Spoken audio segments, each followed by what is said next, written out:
I get started. Next to the class in 2006, this is probably the most excellent class I've ever seen.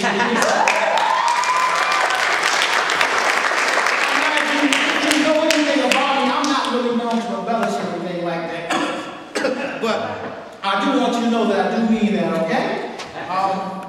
It's wonderful to see you all. I know you all have worked hard to be here today. This is kind of your hour. I'm proud of each and every one of you. Some of you I know, some of you I don't know, some of you I've known since you were kids. And to see you grow into the individual that God desires you to be is awesome. So, today I want to talk about what you might have in you. A little bit about leadership. As you all look out into the world today, you might see leadership, or those in leadership, who tend to be unethical. In fact, if you look at leadership today, lacking ethics seems to be the norm. And you would find those that want to justify their unethical behavior, they might even in fact go out and find some research-based philosophy that helps them to say this is the way business should in fact be done.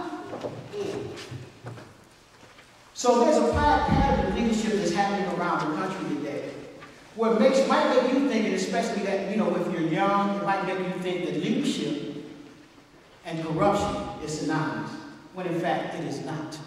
You are called to a higher standard because in fact God has called you to be with and to contend with those who are looking to you to get some things done. You are and have been trained now to be solution people. In other words, you are the individuals that have to stand in the midst of chaos and attempt to make sense out of it. That's part of what your training has all been about. So when we're in this world, we see all this chaos going on. Our job, and your job as a leader, as John Maxwell might say, is not just to teach people to do right, but to lead them in righteousness, to show them what it means through your example. And that's the hard part to do. To hold others accountable and then to hold yourself to the same standard that you're holding them accountable to do.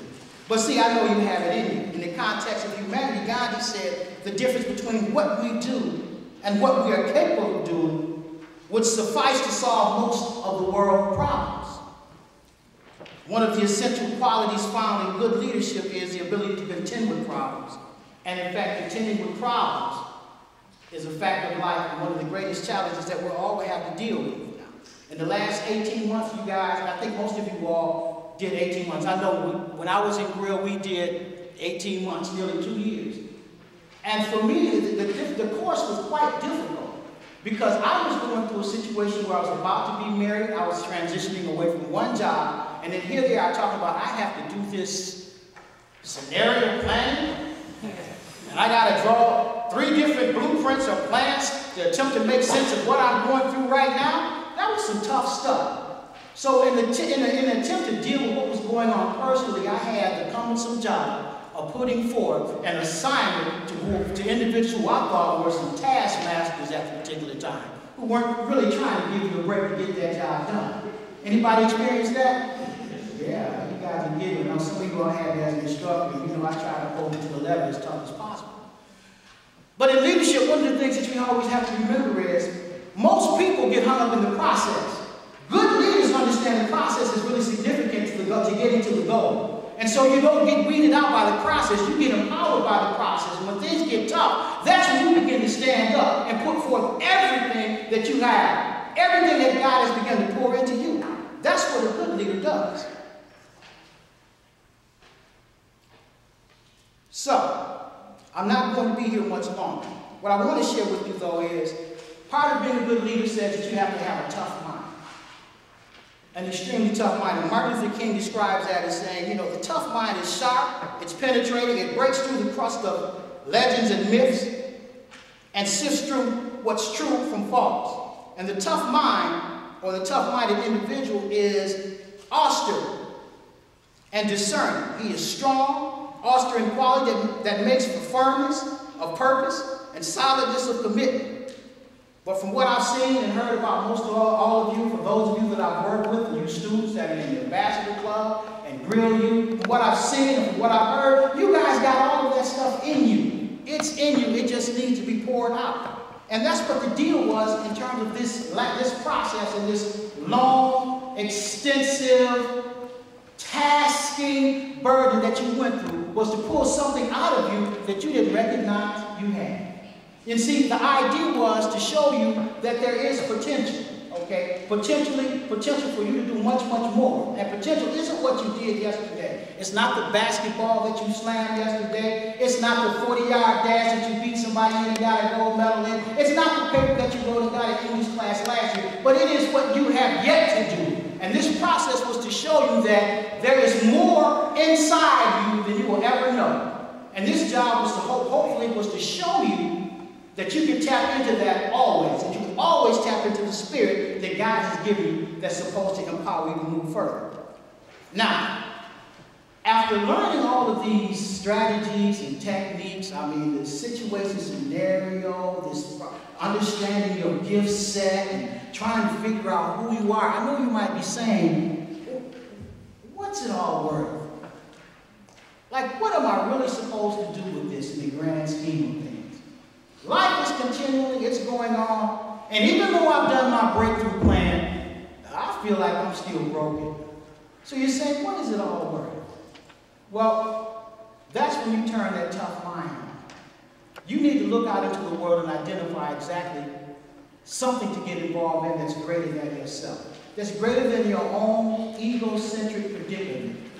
You need to expose yourself to things that are going to constantly challenge you so you can continue to grow. I once read in a book that man is growth by law. In other words, no matter what you do, you're going to grow one way or the other.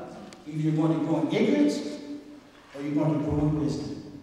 And the way you grow in wisdom is to be able to tackle the problems at hand today, not just in your personal life, but making yourself available and accessible for others, and to be able to pass out the gifts God has given you to lead others on.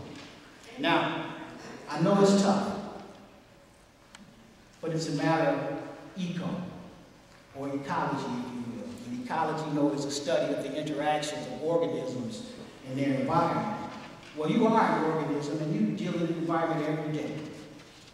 And you have some things to get done, no matter what. You have to get up every day and fight a battle.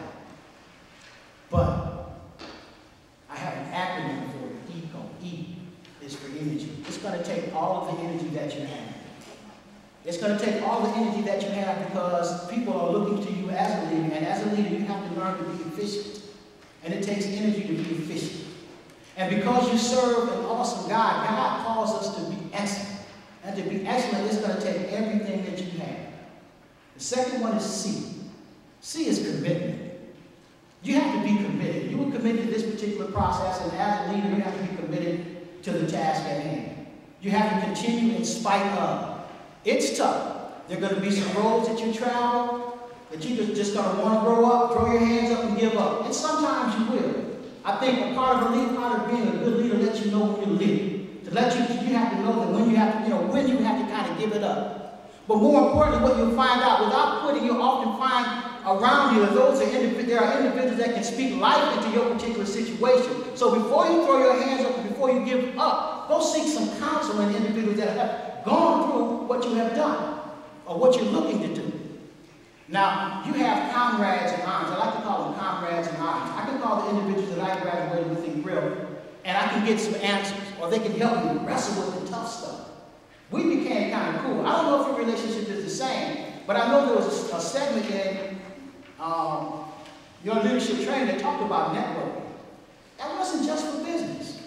That was for you personally, to deal with your issues, to find somebody, maybe your partner or someone that you can lend an ear to and that can also speak life into you. But you have to be committed. You have to be committed to communicate with people, and then you have to be committed to be able to transform your consciousness, okay? In spite of what you're seeing in this world, God has called us to develop this kingdom mind, this Christ mind. So let that mind be in you that is in Christ Jesus. It takes energy to develop that. It takes time to develop that. And more than anything, the last C, it takes courage. Then finally, you got to be outrageous for God. You got to think, as a leader, you got to think out the box.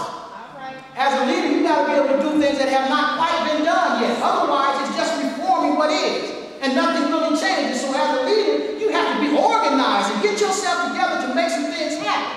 And when you do that, people will be trying to figure out what in the world is it that you got it going on. What in the world is it being out there that I see you, even though I see you upset sometimes, you seem to be able to stand strong and stand firm in the face of situations, and you somehow always put forth some sort of solution. They're going to want to know what it is in you. All you got to do is tell them, I got it in me. Yeah.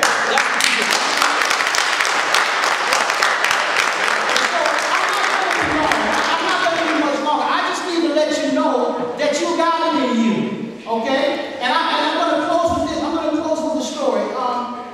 There were this lion tamer school that individuals attended. They wanted to learn how to tame lions and get lions to jump through hoops and stand on blocks. And so you had these 3 individuals that signed up for this lion tamer school. So when you go to school, just like normal school, you're sitting in the classroom with individuals that all have the same book, they all have the same teacher, they all have the same tools, they all have pretty much the same outlets, they all have learned the same gestures, they've learned the same verbiage, they've learned the same dialogue. When these guys came out and graduated from lion taming school, obviously the test as to whether or not you're good at what you do is to go what? Trying to tame a lion, right? All right. Put up or shut up, right? Well, the first guy walks into the pen, looks at the lion, cracks his whip, the lion snarled, got up lazily, ducked his head. The guy ducked his head and he said something in a different language and yelled at the lion. The lion looked at him, put his head down, stood up, charged him, rushed him, and scratched him up, and they had to drag this guy out just short of his life. Second guy got a little scared. He goes, whoa, wait a minute, that lion really bites. He's got real claws, real teeth. So the guy walks in there and he's afraid, so he goes in and he cracks his whip. You know, and the lion goes, oh, I really see that you're scared. So he rushed him, and this guy, he almost mauls this guy. He had to take him, they took him out on a stretcher. Third guy walks in, looks at the lion, square in the eye, took the stands, cracked his whip a couple times, charged the lion, threw him around as much as he possibly could. He got scratched a little bit, got up, snatched his whip again, and kept cracking that whip at him and cracking that whip. After a while, the lion looked at him again, he saw something in him that was different than the other two. And so this dude runs and gets this hoop, and he starts cracking his foot and cracking his foot, and all of a sudden the lion starts going through this hoop. Well, the moral of the story is simply this. You have a lot of people that read text. You have a lot of people that will stand and sit in class. But just like that last lion tamer, he had it in him, and you do too. God bless you.